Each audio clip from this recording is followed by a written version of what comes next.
Paano magkaroon ng positibong pananaw sa buhay magandang buhay? Ka-senior, alam na niyo ba na hindi natin kontrolado ang lahat ng nangyayari sa buhay, pero maaari nating piliin kung paano natin ito haharapin? Ang pagkakaroon ng positibong pananaw ay hindi ibig sabihin na wala na tayong problema. Ibig sabihin, natututo tayong humanap ng pag-asa at magandang aral kahit may mga pagsubok. Una, ugaliing magpasalamat. Bago isipin ang mga bagay na wala sa atin, alalahanin muna ang mga bagay na mayroon tayo. Minsan, ang simpleng kalusugan, pamilya, tahanan at panibagong umaga ay sapat ng dahilan para magpasalamat. Pangalawa, iwasang ikumpara ang inyong buhay sa buhay ng iba.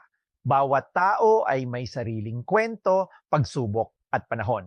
Mas magandang tingnan ang sarili nating pag-unlad kaysa ikumpara ito sa iba. Pangatlo, palibutan ang sarili ng mga taong nagbibigay ng magandang enerhiya.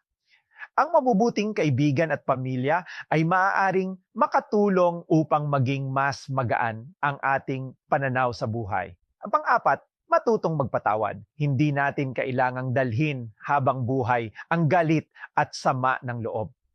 Minsan, ang pagpapatawad ay regalo rin natin sa ating sarili. Panglima, maglaan ng oras sa mga bagay na nagpapasaya sa atin. Maaaring ito ay pakikinig ng musika, paghahalaman, pagluluto, pagbabasa, paglalakad o simpleng pakikipagkwentuhan sa pamilya. Pang-anim, huwag matakot magsimula muli. Hindi hadlang ang edad para magkaroon ng bagong hobby, bagong pangarap o bagong layunin. Pang-pito, kapag may problema, subukang itanong sa sarili, ano ang maaari kong gawin ngayon? Sa halip na pagtuunan lamang ng pansin ang problema, maghanap ng isang maliit na hakbang na maaari nating gawin.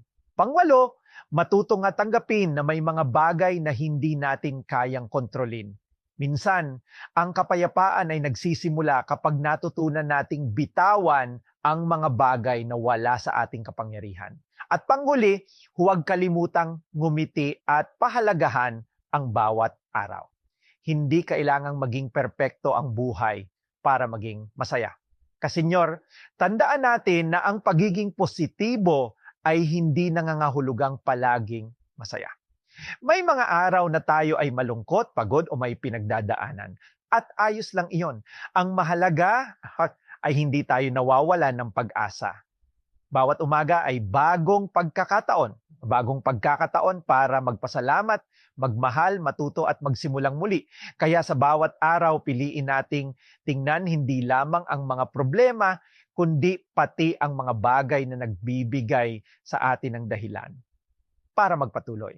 Hanggang sa muli, ka-senior, magandang buhay at God bless. God